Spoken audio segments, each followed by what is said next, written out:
اهلا بيكم يا حلوين، انا خلود ودي مساحتي البسيطة اللي بحب اشارككم فيها. روتيني وتفاصيل يومي وحاجات صغيرة تدي بهجة وطاقة كده. يا رب الفيديو يعجبكم وتستمتعوا بوقتكم معايا. النهاردة بقى كده عندنا شغل تقيل في الفيديو، لان الفيديو ده كده هنخش على تنظيفات عميقة للنيش استعدادا للشتا بقى. النيش بقاله فترة بصراحة يا بنات عندي محتاج يتروق كده، وقلت بلاش اجل اكتر من كده، خصوصا بقى خلاص الجو بدأ يبرد، وعايزين كده نستقبل الشتوية بنظافة تفتح النفس. فجهزوا بقى نفسكم كده بكوباية شاي او قهوة، وتعالوا نبدأ سوا كده واحدة واحدة، وهتشوفوا الفرق في الآخر عامل ازاي. على فكرة أنا النيش بعمله بصفة دورية، يعني بحب كده مع كل موسم بحب أعمله، يعني تنظيفات الشتاء، تنظيفات رمضان، آم، تنظيفات العيد الكبير، زي ما بقولكم كده بعمله بصفة دورية. فما بيلحقش برضو ان هو يتراكم عليه التراب جامد.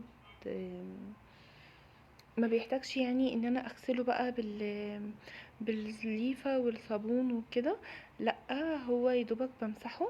وانا بستخدم يا بنات الحاجة عندي في النيش بطلعها يعني بستخدمها، فبرضو بتتغسل وبتبقى نظيفة. بس قلت بما اننا بقى عندنا تنظيفات للشتاء، فتبقى كل حاجة كده نظيفة وكل حاجة بتلمع. وعايزة اقول لكم يا بنات ان تنظيفة النيش بجد بجد بتفرق جامد جدا. النيش كده بتحسه ما شاء الله بيلمع كده، كل حاجة بتلمع من جوه، خصوصا بقى لو انتي ايدك فيه زي ما بقولك على طول، فهتلاقي كل حاجة بتلمع. عكس لو كسلتي وما بقيتيش تعمليه، هيلم كده تراب وهيلم ريحة كمكمة مش حلوة خالص. فانا برضو بعمل ايه علشان خاطر انتوا عارفين طبعا ازاز وحاجات غالية وكده، وفي ناس بتخاف. فلو انتي كده بتخافي زيي، لا، انا بنزل رف رف، بنزل الرف كله تماما على السفرة، لان السفرة عندي قريبة من النيش على طول. حابة بقى تحطي على السفرة فوطة، بصراحة انا ما بحطش، وبعمل النيش في الوقت اللي بنتي بتكون نايمة فيه، علشان خاطر برضو ايه نحافظ برضو على الحاجة، مفيش حاجة تتكسر الكلام ده. وانا ما بحبش احط حاجة على الارض. لا، انا لو انت مثلا عندك ترابيزة، لو النيش مثلا بعيد عن السفرة، او لو انت ما عندكيش سفرة، ممكن تجيبي ترابيزة كده وتحطي عليها فوطة، وترصي الرف كله عليه، يعني بتنزلي الرف كله، وبعد كده تمسحيه. لو انت عندك النيش لا متطرب والحاجة محتاجة ان هي تتغسل، بتغسليها ازاي هقولك برضو. بتجيبي طبعا اي كده اي بولة، بتحطي فيها شوية صابون سائل صغيرين خالص ونقطة خل وبليفة ناعمة. ما بنغسلش الكوبايات والحاجة بتاعة النيش بسلك مواعين ابدا يا بنات، اللي هو الخشن دوت، ولا حتى بالليفة الخشنة، بنستخدم ليفة ناعمة، سفنجة كده ناعمة بتغسليها بيها وبيروح زي الفل. عايزة اقول لكم ان الخل بيخلي الكوبايات تلمع كده. وبعد بقى ما تغسليها بشوية جلانس وتروحي ملمعاه برضو بفوطة نضيفة. انا جايبة هنا كده الفوط دي للتلميع. عايزة اقولكم هتشوفوا النتيجة في الاخر. هو النيش كان نضيف بس بقى بيلمع، يعني هو كان تحسوه كده ان هو مطفي، فهو بقى ما شاء الله بيلمع. وزي ما قلت لكم بقى تنظيفات عميقة بتنظيفات من كل حاجة، علشان كده نقعد في الشتاء كده متدفيين، يعني يا دوبك كده ايه، يبقى شوية حاجات بسيطة. وطبعا لو في امهات عندها اولادها في المدارس والدروس وكده، فما بتبقاش فاضية اصلا تعمل الحاجات دي. هنا بقى كنت بمسح زي ما بقولكم كده بالجلانس، انا رشيت جلانس كده عليه كله، و... وبمسح كده قطعة قطعة بالفوطة تكون كده نظيفة.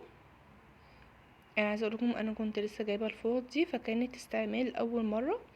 وانا بقى بكلم البنات بقى الصغيره كده، حاولي تخصصي فوطه لكل حاجه. يعني مثلا انا عامله فوطه عندي للنيش والبوفيه، فوطه تلميع لزجاج، لو ما كنتش بلمع بالمناديل يعني، كل حاجه كده، فوطه للتراب، الكلام دوت فاهمين، يعني مينفعش فوطه واحده تستخدميها في كل حاجه. بصوا عايزه اقول لكم ما شاء الله والله الكاس رجع نضيف زي الفل. واستخدموا جلانس برضو نوعيه كويسه علشان خاطر يديكي لمعه. حته بقى يا بنات، ان انا بنزل رف دي سهلت عليا ان انا ما انزلش كله يتراكم عليا واحس ان انا فارده. لا انا مش عارفه هرجع كل ده ازاي، انا مش فاكره. لو انتي مثلا مش حابه ان انتي تغيري الرصه بتاعه النيش، ممكن تصوريها وترصي زي ما كان مرصوص عادي، مفيش مشكله. بس انا بصراحه بحب كده ايه يعني ابدل كده الكاسات شويه، علشان يعني الواحد يحس بتغيير يعني. فقولولي بقى كده، انتوا بتنضفوا النيش زي كده تنظيف دوري على طول مع التنظيفات العميقة، ولا اللي هو لأ احنا مثلا مش بنعمله على طول، مش بيحتاج مثلا؟ عايزة اقول لكم بقى، بعد ما بتنضفيه كده وتمسحيه وبتعطريه، بترشي مثلا اي معطر، كل ما بتيجي تفتحي النيش حرفيا ريحة النيش جميلة قوي وريحة الكاسات حلوة. فدي في حد ذاتها بقى ايه، تحسي بقى ان انتي بتديكي طاقة كده وبهجة النظافة حلوة يعني. هنا بقى زي ما بقولكم انا بمسح كل حاجة وهرصها، وهتشوف بجد الفرق في الاخر عامل ازاي في اللمعان. يعني هي الحاجة بس مطفية، بس هي بقى ايه بتبتدي كده تلمع بقى من الجلانس. ولو وصلتي لحد هنا متنسيش تقوليلي انك مشتركة جديدة. لو انتي لسه مشتركة جديدة قوليلي علشان انزل ارحب بيكي في الكومنتات، وتكتبيلي كده برضو عملتي تنظيفات الشتا ولا لأ. واهم حاجة يا بنات لايك للفيديو علشان خاطر الفيديو يترفع وعائلتنا تكبر، دي اهم حاجة.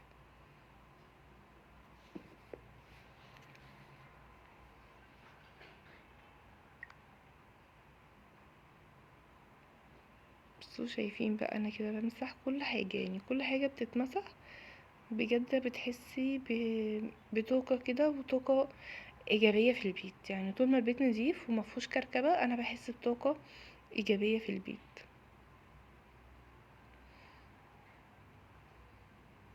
بصوا شايفين، طمنوني عليكم بقى عاملين ايه. احنا انا على فكرة من اسكندرية، الدنيا كانت بتشتي عندنا امبارح. قولولي كده كان عندكم شتا امبارح ولا لأ؟ بصوا انا بقى طلعت اهوت اول رف دوت، عندي الكاسات دي كلها تقمط الشربات الحاجات دي، كل حاجة كده بمسحها. وساعات برضو ببدل يعني الكاسات اللي محطوطة في البوفيه، ممكن احطها في النيش وكده يعني بحس بتغيير يعني. وقولولي برضو كده في الكومنتات، بتستخدموا الحاجة اللي في النيش ولا لا ما بتجوش جنبها؟ بصراحة انا عن نفسي بحب استخدمها وبحب افرح بحاجتي كده، لا بطلعها عادي مفيش مشكلة، مش لازم للضيوف يعني، كده كده الضيوف ما بتجيش. فانا بحب كده استخدم حاجتي واطلعها، بستخدمها شوية وبدخلها تاني مفيش مشكلة. بس طبعا بنحافظ عليها لان الحاجة بقت غالية والحاجة ما تتعوضش والله خلاص يا جماعة.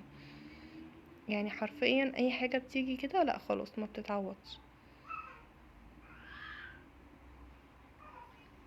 عايزة اقول لكم ان انا ما عملتش معاكم الطقم. انا عملت معاكم بس رفين علشان خاطر الطقم الصيني كان لسه عندي يعني مناسبة وكنت مطلعاه كله. ف قلت بقى استغل الفرصة وهو بقى كله طالع وكده وكنت بستخدمه، فغسلته ومسحت كمان الرف قبل ما ارصه تاني. فقلت لا يعني انا كنت عاملاه مثلا قبلها حوالي ب15 يوم، فقلت لا خلاص يعني هو نضيف. بصوا بقى شايفين النظافة واللمعة. هنا بقى انا حبيت اغير كده شوية في الكاسات، يعني عكست كده مكانهم ونزلت بقى على الرف التاني برضو رشيت كده جلانس وبالمناديل. اهم حاجة بقى الازاز بتاع النيش يتمسح بالمناديل، او لو عندك فوط مثلا اكوي او اللي هي فوط الاكوي، وفي فوط تانية بس بصراحة نسيت اسمها دلوقتي للزجاج الناس كلها بتشكر فيها، ان شاء الله هشتري منهم، كله يعني بيشكر فيها. فلو عندك ممكن تمسحي بيها وميبقاش عندك ما بتمسحيش طبعا بالجلانس. يعني لو عندك فوط اكوي بتمسحيها عادي اللي هي بتاعت الازاز، وما بتستخدميش اي جلانس ولا اي حاجه خالص.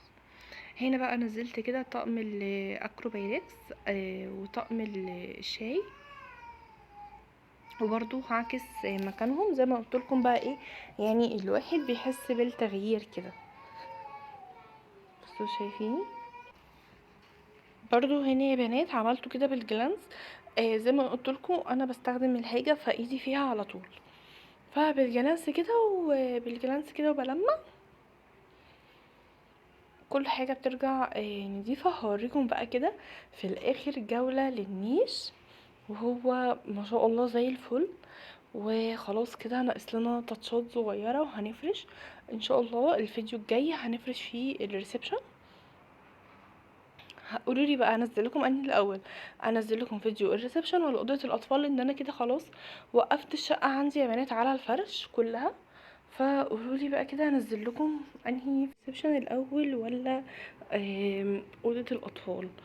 وبكده بقى يا بنات اكون خلاص قربت اخلص كده الرف ده كمان. بصوا بقى على النتيجه. النيش راجع يلمع وكأني لسه مشترياه امبارح. التنظيف يا بنات مهما كان مجهد بس بجد اخر حاجه كده لما بتشوفي بقى كل حاجه نظيفه وزي الفل بيبقى حلو قوي. ما تنسوش تعملوا لي لايك.